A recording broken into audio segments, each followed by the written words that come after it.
हिमाचल नाम के गांव में टुनटुनी नाम की एक चिड़िया अपनी माँ टूनी और पिता टुन्नू चिड़ा के साथ रहती थी। टुनटुनी चिड़िया का परिवार बहुत गरीब था। उसके माता पिता मजदूरी का काम करते थे। बड़ी मुश्किलों से उनके घर का खर्चा जैसे तैसे निकाल पाते थे। कुछ ही दिनों में दिवाली का त्योहार आने वाला था और इधर टुनटुनी चिड़िया के माता पिताजी को कोई काम नहीं मिल पा रहा था। एक दिन टुनटुनी चिड़िया अपनी माँ से कहती है, माँ, दिवाली आने वाली है तो हमारे घर में मिठाई पटाखे लाएंगे ना पिताजी। मेरी सारी सहेलियाँ नए खिलौने पटाखे लाने वाली हैं। हम दिए भी जलाएंगे और हम अपने छोटे से आंगन में रंगोली भी बनाएंगे ना माँ।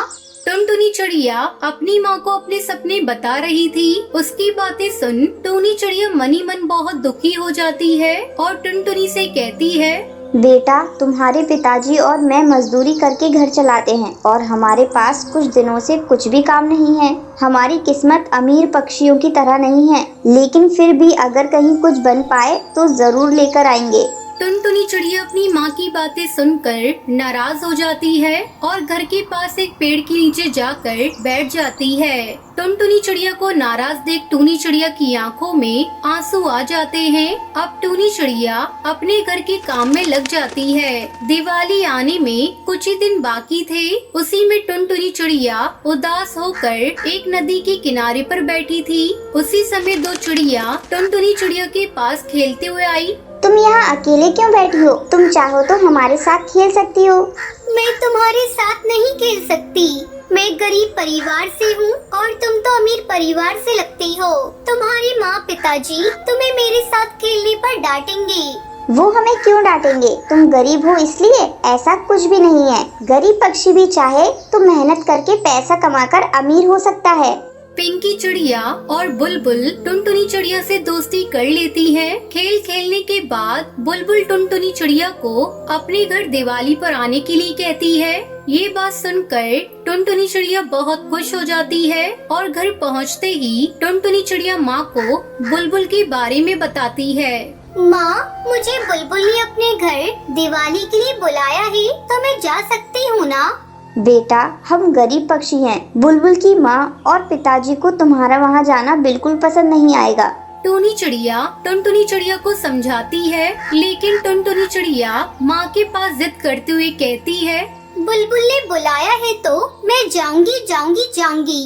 टुनटुनी चिड़िया की जिद के कारण टूनी चिड़िया उससे कहती है, ठीक है, चली जाना दिवाली के दिन। टुनटुनी चिड़िया अच्छे से नहा धोकर बुलबुल के घर पहुंचती है। बुलबुल भी टुनटुनी चिड़िया को देखकर बहुत खुश हो जाती है। तभी बुलबुल अपनी माँ से कहती है, माँ सुनो ना, माँ ये मेरी सहेली टुनटुनी चिड़िया है। बुलबुल की माँ सुंदरी कौवी और पिताजी कड़कनाथ सेठ टुनटुनी चिड़िया को देख जरा भी खुश नहीं थे। टुनटुनी चिड़िया की गरीबी उसके चेहरे से झलक रही थी और बुलबुल किसी भी गरीब घर के पक्षी से दोस्ती करे ये उन्हें बिल्कुल पसंद नहीं था। बुलबुल के पिताजी बुलबुल को एक साइड में लेकर जाते हैं और उससे कहते हैं, बुलबुल, तुम्हें कितनी बार बताया है कि गरीब घर के पक्षियों से दोस्ती मत करो। तुम इन गरीब पक्षियों को नहीं जानती बेटी। पहले अमीर पक्षी से दोस्ती करते हैं और उसके बाद में उनके घर चोरी करते हैं।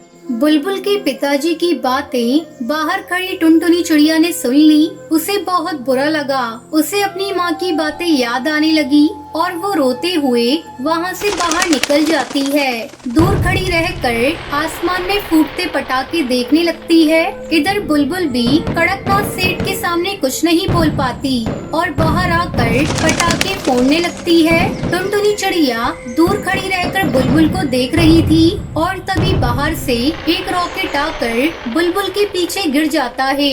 बुलबुल उसके पास ही खड़ी थी। टुनटुनी चिड़िया ने झट से बुलबुल को वहाँ से हटाया। बुलबुल को वहाँ से हटाते ही जोर जोर से पटाखे फूटने की आवाजें हुई। आवाज सुनकर सभी पक्षी बाहर आ जाते हैं। पटाखे फूटने से टुनटुनी चिड़िया के पैरों में और चेहरे पर चोट आई थी। ये देख बुलबुल टुनटुनी चिड़िया से कुछ बोलती, तभी बुलबुल के पिता बुलबुल से कहते हैं, बुलबुल मेरी बच्ची, तुम्हें कुछ हुआ तो नहीं ना? पिताजी, आज अगर टुनटुनी चिड़िया ना होती तो मुझे जरूर कुछ ना कुछ होता। उसी ने मेरी जान बचाई है।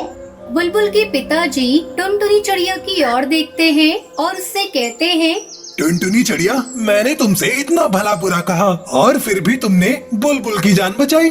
बुलबुल मेरी दोस्त है, उसे बचाना मेरा फर्ज है। तभी कड़कनाथ सेठ की नजर टुनटुनी चिड़िया के जख्मों पर जाती है। बेटी, तुम्हें कितनी चोट आई है? चलो अंदर चलो, मैं अभी डॉक्टर को बुलाता हूँ। बेटी टुनटुनी चिड़िया, मुझे माफ कर दो, मैंने तुम्हें गलत समझा। कड़कनाथ सेठ और सुंदरी कौवी को अपनी सोच और गलती का पछतावा होता है। अब बुलबुल की माँ और पिताजी मिलकर टुनटुनी चिड़िया को बहुत सारी मिठाइयाँ और नए खिलौने दिलवाते हैं। टुनटुनी चिड़िया उसे देखकर बहुत खुश हो जाती है और घर चली जाती है। घर जाकर देखती है तो उसकी माँ उदास बैठी कुछ सोच रही थी। तभी टुनटुनी चिड़िया अपनी माँ के पास जाकर कहती है, माँ, पिताजी, देखो तो कड़कनाथ चाचा जी ने हमें कितनी सारी मिठाइयाँ और नए खिलौने दिलवाए हैं। टूनी चिड़िया अपनी बेटी को खुश देखकर बहुत खुश हो जाती है और टूनी चिड़िया बुलबुल के घर जाकर बुलबुल की माँ और पिताजी को धन्यवाद करती है। फिर कड़कनाथ सेठ उन सबको मिठाई और पटाखे देता है। फिर सभी बुलबुल के परिवार के साथ मिलकर दिवाली मनाते हैं। कड़कनाथ सेठ अब टूनी चिड़िया और टुन्नू को अपनी फैक्ट्री में ही अच्छी तनख्वाह देकर काम भी दे देता है। इसलिए अब टुन्नू चिड़ा और टूनी चिड़िया भी बहुत खुश थे। इस कहानी से हमें सीख मिलती है कि जिंदगी में अगर हम हमेशा ईमानदारी से काम करते रहे तो हमारी किस्मत हमें उसका फल आज नहीं तो कल जरूर दिला।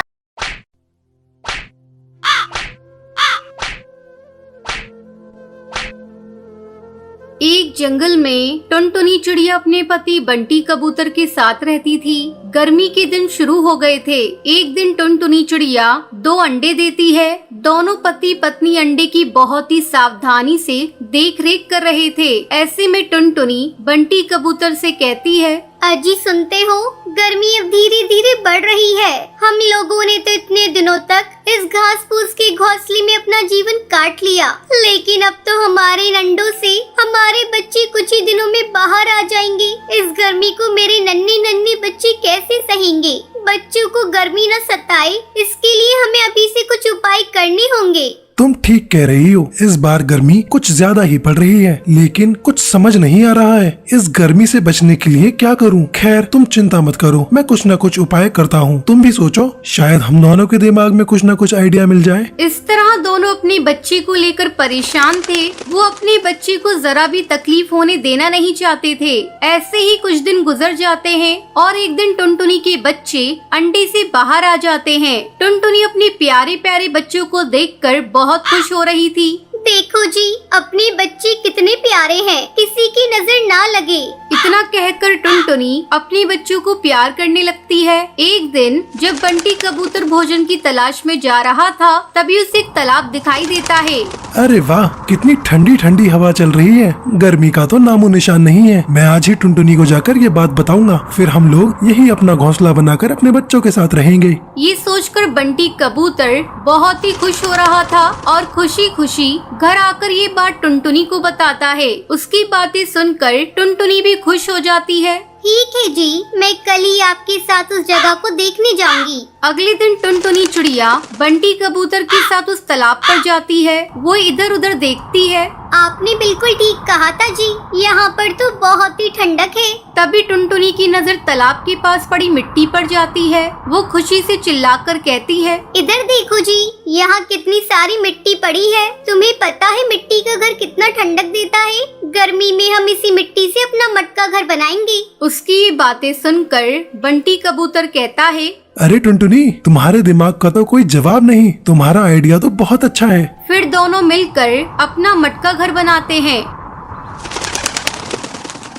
और फिर बच्चों के साथ तालाब के किनारे वाले पेड़ पर रहने लगते हैं। इधर जंगल के पक्षी भीषण गर्मी से परेशान थे। एक दिन कालू कौवा तालाब पर पानी पीने जाता है। अरे ये क्या, यहाँ टुनटुनी चिड़िया तो मटका घर बनाकर आराम से रह रही है। वो टुनटुनी चिड़िया की मटके घर के पास जाकर आवाज लगाता है। टुनटुनी बहन, अरे ओ टुनटुनी बहन, तुम तो बहुत ही चालाक निकली। तुम यहाँ तालाब के किनारे मटका घर बनाकर रह रही और मैं वहाँ गर्मी से जल रहा हूँ। तुमने हम पक्षियों के साथ अच्छा नहीं किया। तुम मेरे लिए भी एक ऐसा ही मटका घर बना कर दो। अगर तुमने ऐसा नहीं किया तो मैं तुम्हारा मटका घर तोड़ दूंगा। कालू भैया, ये तुम कैसी बातें कर रहे हो? अगर तुम्हें भी यहाँ रहना है तो तुम भी अपना मटका घर बना कर रहो। तुम्हें किसने रोका है? तुम्हें तो पता है मेरे छोटे छोटे बच्चे हैं, मेरे पास इतना समय नहीं है मैं तुम्हारे लिए मटका घर बना कर दूं। तू कान खोल कर सुन ले चिड़िया, अगर तूने मेरा मटका घर नहीं बनाया तो इसका अंजाम तू भुगतने के लिए तैयार रहना। तुम्हें तो पता है मैं कितना खतरनाक हूँ। कोई भी मेरे काम को करने से मना करता है तो मैं उसका नामो निशान मिटा देता हूँ। अभी तो मैं जा रहा हूँ, 2 दिनों बाद आऊँगा। उस समय मेरा मटका घर तैयार मिलना चाहिए। इतना कहकर कालू कौआ वहाँ से चला जाता है। क्या करूं? कुछ समझ में नहीं आ रहा है। लगता है मुझे अब कालू कौवे का मटका घर बनाना ही पड़ेगा। अब टुनटुनी चिड़िया धीरे धीरे मिट्टी इकट्ठा करती है और कालू के लिए एक मटका घर बनाती है। 2 दिन बाद कालू कौवा फिर से आता है। क्यों रे टुनटुनी, तूने मेरा मटका घर बना दिया? हाँ कालू भैया, वो देखो मैंने तुम्हारा मटका घर बना दिया है। कालू कौवा अपने मटके घर में जाकर बहुत खुश हो जाता है। आहा, इस मटके घर में तो बहुत ही ठंडक है। अब तो मुझे भी गर्मी नहीं लगेगी। अगर मैंने इस चिड़िया को इतना डराया नहीं होता तो ये मेरा मटका घर बनाकर नहीं देती। इस तरह कालू कौवा अपने मटके घर में रहने लगता है। जब जंगल के पक्षी को ये बात पता चलती है तो वो भी अपना मटका घर बनाकर खुशी खुशी वहाँ रहने लगते हैं। ये सब देखकर टुनटुनी चिड़िया बहुत ही खुश हो जाती है और सभी के साथ मिलजुल कर रहने लगती है।